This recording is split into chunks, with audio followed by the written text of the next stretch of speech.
자, 그런데 어제가요, 안철수 대표의 취임 100일이어가지고, 어제 또 살짝 좀 약간 막말 느낌의 얘기가 나와서 이게 논란이 되고 있더라고요.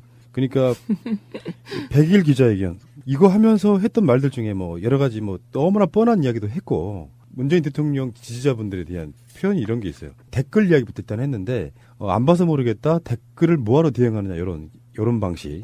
요거는 보통 이제 정치 지도자들 중에요. 1, 2년 차들이 하는 반응입니다. 짬밥의 문제인 것 같아요. 표현을 꼭 그닥 그렇게 할 필요가 없는 거고. 다음에 그 문자에 대해서는 차단을 해놔서 거의 안 온다. 수작업으로 다 해놨다. 그러니까 보내는 사람들이 특정되어 있는 거다. 일반인들은 아니다. 이러면서 어떤 이상한 의혹을 제기했어요. 근데 이런 게 이제 결국 정치인의 소통이 무엇인가를 적나라하게 보여주는 대목이에요. 요게. 네. 정치인들은 칭찬하는 문자는 받고 싶고 비난하는 문자는 안 받고 싶은 거예요. 네. 그런데 이제 우리가 보통 소통이라고 얘기할 때 칭찬이든 비난이든 그거 다 받아들이고 답변하고 할 건 하고 뭐 대응할 반대하는 논리가 있으면 반대하고 요게 이제 소통이잖아요. 그러니까 지금 안철수 대표의 어제 그 기자회견 같은 경우는 안철수 대표의 불통 그대로 보여준 것 같다. 지금 현재의 정치인들 상은 아니에요. 그러니까 네. 이게 속마음은 그래도 돼요. 나쁜 문자 오면 차단도 하고 막 이렇게 할 수 있거든요. 근데 밖으로 표현하는 태도가 너무 나쁜 거예요.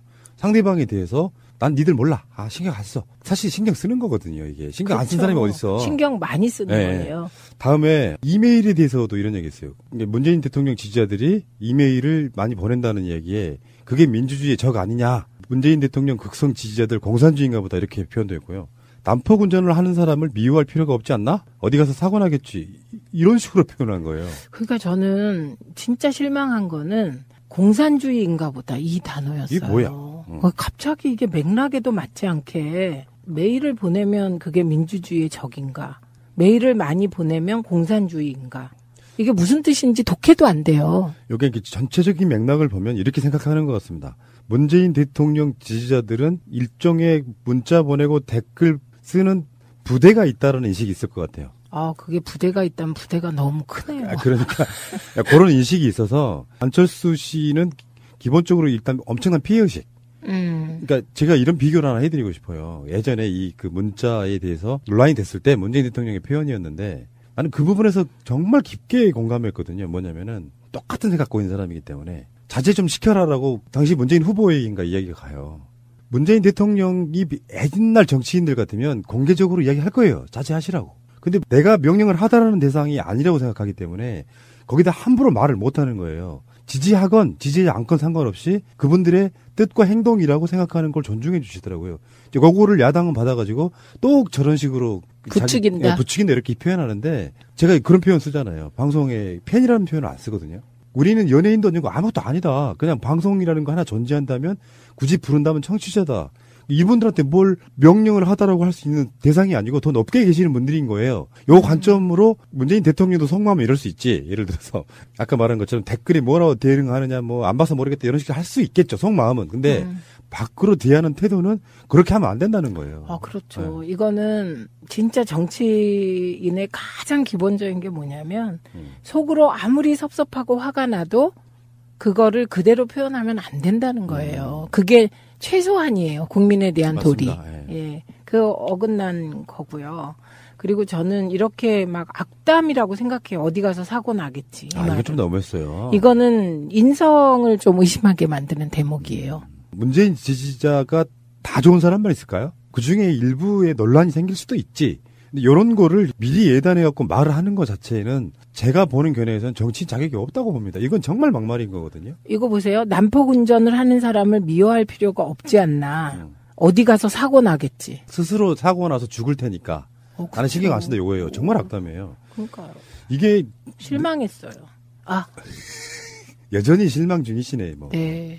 내가 정치인이라면 제가 안철수 대표 쪽 그 정도 위치에 있는 사람이라면 저는 이렇게 얘기하겠습니다. 그간 서로 이렇게 소원하고 이런 측면도 많았다. 대선 때 제보 조작 같은 여러 가지 문제가 있었고 다시 한번 죄송하게 생각하고 문재인 대통령 여러 가지 논란이 있을 수 있지만 상당히 잘하고 계신다. 경쟁자가 아니라는 이야기는 또 해요. 그러면서 지금 이분들 지지자들 협조도 하는 느낌 속에 그래도 우리가 야당이니까 비판할 건 비판해야 되지 않겠습니까? 그리고 문재인 대통령 지지자분들의 비판도 달게 받겠습니다. 하면 돼요. 그렇죠. 근데 이거 제가 보기에는 아직도 대선 결과를 받아들이지 못하고 있는 거고요. 다수가 자신을 지지하지 않았다는 게 너무 섭섭한 거예요. 점점점 이러면서 이제 지지율을 까먹으시고 대통령 후보들 지지율 조사를 몇 년 차부터 하나요? 요즘에는 그런 게 안 나오잖아요, 지금. 지금 하면 좀 너무 박근혜 때는 굉장히 빨리 시작했던 걸로 기억하거든요. 1년 차 정도 지났을 무렵부터 이제 뭐 신년 여론조사 뭐 이렇게 해가지고 나오기 시작해요. 차기 대권? 그래도 뭐 대권 한 2년 놔두고 해야 되지 않을까요? 그럼 안철수 지지율을 한번 시작 전부터 한번 보고 싶어요. 몇 프로나 나올까? 저도 급 궁금해요. 그리고 당대표 입장에서 김동철 원내대표한테 어떤 시그널을 보냈을지 모르겠는데 최소한 자기가 걸었던 공약 있잖아요. 0세부터 11세까지였어요. 네. 아동수당. 그게 더 좋아요. 네. 0세부터 11세 더 지지해요, 저는. 그러니까. 예. 솔직히 말씀드리면 제가 뿔나는 게.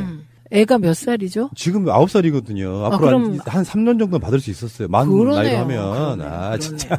0세부터 11세 아동수당 지급을 저는 더 강력히 지지합니다. 저 슬픈 이야기 하나만 하고 넘어갈게요. 좀 숨막힐 것 같아서. 정말 안 좋은 시절이 있었다고요, 제가. 알죠. 네, 아시잖아요. 그래서 아이가 어린이집에 다녀. 근데 무상 보육이라고 해도 특활비 이런 걸 내요. 특활비란다. 지금 너무 온라인이다. 지금 특수활동비 말고 특힙이라고 해요. 특힙이. 그 당연히 내야죠. 어떤 바이올린비 뭐 이런 거. 그런 걸 내야 되는데 호주머니 돈이 없는 거예요. 그럼 집에를 못 들어가. 그러니까 이게 초반에는 밖에서 빌려서도 들어갔는데 나중에는 돈 빌릴 데가 없는 거예요. 그럼 어떻게? 못 들어가고 밖에서 막 맴도는 그 상황 생각해 보면 10만 원 사실 적어요. 제가 봤을 때는 아동수당 제대로 주려면 30만 원 정도 줘야 됩니다. 그러면서 이렇게 아이들 더 나라고 하는 것도 그렇지만 아직 10만 원 이것도 안 되는 걸 5세까지 주면서 자기가 걸었던 공약 정도는 원내대표에게 신신당부해서 이건 좀 꼭 합시다라고 그런 건 없잖아요. 저 그러면 안철수 지지할래요. 만약에 안철수 대표가 이번에 원내대표에게 내가 0에서 11세까지 이거 공약한 겁니다. 협상 과정에서 나이를 0에서 6세로 늘려주세요. 이거는 꼭 합시다. 이랬으면 저 지지할래요. 제가 다른 방송에 나간 이야기지만 다시 한 번 말씀드릴게요. 다시 한 번 말씀드리면은 뭐냐면은 지금 문재인 정부가 2018년도 예산안으로 내놓은 안이 자유한국당을 제외한 나머지 야당들의 공약에 근사치예요. 거기에 만들어 놓은 거거든요. 네, 문재인 대통령 공약도 아니에요. 그러면 반대할 이유가 없는 거잖아. 그렇죠. 이게 애초에 우리가 국정기획자문위원회 할 때도 우선 정책 과제를 짤 때 대선 전에 후보들의 공통 공약부터 추출한 거예요. 그렇죠. 예. 네. 짧게 하나만 이야기하고 갈게요. 국민의당의 정책위의장 이용호 정책위의장이 예산안 합의 뒤 글을 하나 올렸는데 자기 지역에 예산을 안 주면은 여야 합의를 통째로 깨버리겠다 이런 표현을 했어요. 지금 그 안철수 씨랑 상당히 결이 유사한 그런 방식의 이게 SNS의 문제예요. SNS 활동 잘못하면은 인생의 낭비 맞습니다. 퍼거슨의 이야기가 딱 맞아요. 근데 깨버리겠다. 이건 정말 너무 바닥이 드러나시네요. 우리는 이제 계속해서 SOC 예산에 대한 부분을 네. 이번에 많이 이야기를 하지 않았지만 네. 그냥 야당의 딴지 속에는 SOC 예산 따가는 분명히 그게 있다니까요. SOC 예산 어느 정도 챙겨주면 합의해줄게. 복지 개념은 저는 없다 이렇게 보는 부분도 있거든요. 근데 이거는 너무 이상하네요. 이 정책위 의장이 밤제 터널 예산에 대해서 쓴 이 부분은 되게 그런데요. 기재부가 장기도로 계획에 포함이 안 돼 있고 비용 대비 타당성이 안 나온다고 완강히 버티고 있다. 이거 무슨 얘기인지 아세요? 돈 들인 거에 비해서 최소한의 효율성도 안 나온다. 의미 없다는 거예요. 그런데 그 뒤에 이 의장 말이 요건이 안 되니까 부탁하는 것이지 그렇지 않으면 왜 내가 이런 밤에 당신에게 부탁하겠느냐고 응수했다. 이건 뭐냐? 그런 얘기 있거든요. 최경환 지역구에 경산에요. 네. 도로를 엄청 많이 놨는데 그 도로들이 차가 안 다닌다는 거예요. 그럼 놓는 의미가 없잖아요. 이런 거지, 이런 거. 물론 이쪽에서는 이렇게 실드를 칠 거예요. 뭐 호남차별이네 뭐네 해서 발전이 좀 덜 됐기 때문에 호남에는 이런 SOC가 더 들어가야 된다는 그런 논리를 피고 있긴 할 텐데 자기가 그러니까 캐스팅 보트 역할을 하는 정당의 정책위 의장인데 감히 내 쪽지 예산을 안 들어줘 이거잖아요. 게다가요. 기재부는 수변도로가 지방도로여서 불가능하다고 버티고 있다. 이거는 무슨 얘기냐면 지방 도로면 이거는 중앙 예산으로 편성할 수가 없어요. 그 얘기하고 있는 거예요. 그러니까 기재부는 그냥 원칙을 얘기하고 있는 거고요. 그런데 결국 보니 옥정호 예산 일부가 확보되었네요. 50년 된 지기역 수건 사업으로 27억 원 예산을 올렸지만 2억 원밖에 반영되지 않았다. 2억 원밖에. 아직도 이런 게 남아 있군요, 국회에. 그리고 이제 그 국민의당 이슈로는 최명길 의원이 결국 대법원에서 의원직 상실했거든요. 의원직이 상실되잖아요. 그 순간 방 빼야 되고요. 아, 그건 정말 충격적이겠다. 네, 그리고 정말 서러운 일이죠. 선고 날이 확정되는 순간 방 빼지 않았을까요? 무죄가 될 가능성 사실상 없었잖아. 아, 그래도 그렇게 되지 않아요. 무죄의 희망을 버릴 수가 없어요. 최명길 의원이 지금 대표적인 친한이고요. 가장 마지막에 더불어민주당을 탈당한 사람이기도 하고. 4월 재벌거리 원래 있었는데 선거를 줄이기 위해서 6월에 같이 하기로 했었죠. 예. 근데 그 성파 을에 재보선 요건이 생겼단 말이에요. 네. 이게 재밌어지겠네요. 이제 확실하게 누가 출마하고 뭐 일설에는 안철수 대표, 안희정 지사 이런 분들의 출마, 홍준표 출마까지도 이야기하고 있다고 그러니까 이게 뭐. 그런데 이제 지금 송기호 변호사가 지금 지역위원장으로 선정되어서 그분 활동을 열심히 하고 있습니다. 정책적인 부분, 특히 FTA 전문가라면서요, 그분? 네, 유명하죠. FTA 협상 당시에도 되게 원칙적인 입장을 고수하고 있었고요. 네, 그런데 지난번에 저희가 그 사고 지역구를 충원했는데 거기 이제 충원되셨습니다. 송기호 변호사가. 그래서 지금 활동을 하고 있습니다. 네, 1부 마지막으로 짧게 하나만 더 하겠습니다. 바보 홍준표 이런 느낌인데. 네. 공격하려고 보니까 막 서류상에 나타난 것만 숫자만 잠깐 본 거예요. 네. 지금 낚싯배 선창 1호 사고에 대해서 이런 사고에도 정부 여당이 관련 예산을 삭감해서 퍼주기 복지에 사용했다 이렇게 이야기를 했어요. 네. 근데 사실은 그 VTS 구축 운영 사업 예산이 계속해서 짓고 있기 때문에 네. 완료돼 버리고 나면 거기에 더 이상 예산을 쓸 필요가 없는 상태인데 네. 삭감됐다고 숫자만 보고 그러면서 공격을 해댔는데 더 기분 나쁜 건 이겁니다. 퍼주기 복지 사용했다고 이야기를 하는 상황이잖아요. 네. 근데 아동수당 기초연금에 대한 예산안 처리는 또 발목을 잡아. 앞뒤가 너무 안 맞는 이야기인 거죠. 안 맞죠. 그리고 그게요. 그 VTS 구축 운영 사업 예산이요. 그러니까 올해 269억 원이었어요. 예. 그런데 내년에 154억 원이에요. 이게 줄었죠. 줄어서 그런 얘기를 한 건데 이건 사업이 종료되어 가면서 자연적으로 준 거예요. 그러니까 인위적으로 줄인 게 아니에요. 그러니까 이거는 홍준표 대표에게 이 자료를 보고하면서 설명을 누가 했는지 그분도 참 네. 바보예요. 이 사람은 내가 봤을 때 영국 그 대사 기억나시죠? 네. 그 전술핵 이런 거에 대해서 네. 영국이 흔쾌히 뭐 어쩌고저쩌고 네, 이야기하니까. 근데 그런 말 한 적 없다고. 너무 하시네요, 이분은. 지금 홍준표 씨 한 번이라도 본 적 있죠? 있죠. 의원님은. 네. 실제로 만나보면 어떤 과예요? 얘기 안 해봤는데요. 전혀? 네. 왜냐하면 제가 국회에 있을 때는 경남도지사셨어요. 그래서 스쳐 지나가면서 봤지 뭐 일단 자유한국당이나 새누리당 쪽하고 얘기를 할 기회가 별로 없어요. 상임위 아니면. 안 부끄러울까요?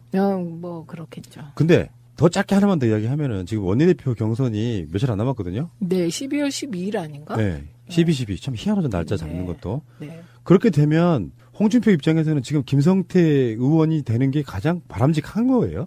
그렇죠. 네, 그래도 홍문종이나 이런 친박 세력이 되는 것보다는 낫지 않을까요? 의원님 보시기에 네. 의원님도 자유한국당 내에 들어가 계신 분이 아니기 때문에 모르겠지만 김성태가 되지 못할 가능성이 더 큰가요? 아니면 더 작은가요? 작은 쪽이라고 생각이 드는데요. 그냥 촉으로. 그건 대표 갖고 있는 힘 때문에 그렇다. 왜냐하면 친박이 잡는 것을 원하지 않는 힘. 그리고 또 친박들도 그렇게 경박에 뭉친 세력은 아닐 거라고 보고. 네, 거기도 여러 마음, 10갈래 마음일 거라고 보고 또 중도의 조경태 의원 같은 분이 되는 거는 그거는 뭐 또 다음 주 방송이 바로 선거일이네요. 오늘 선거일. 사실 관심도 없다. 그놈이 네. 그놈이지 뭐. 김성태나 홍문정이나 뭐가 달라. 김성태 의원이 들으면 섭하겠다. 김성태가 저는 더 적폐라고 봐요. 바른정당 갔다가 이쪽이 와서 아유 이 인간들 진짜.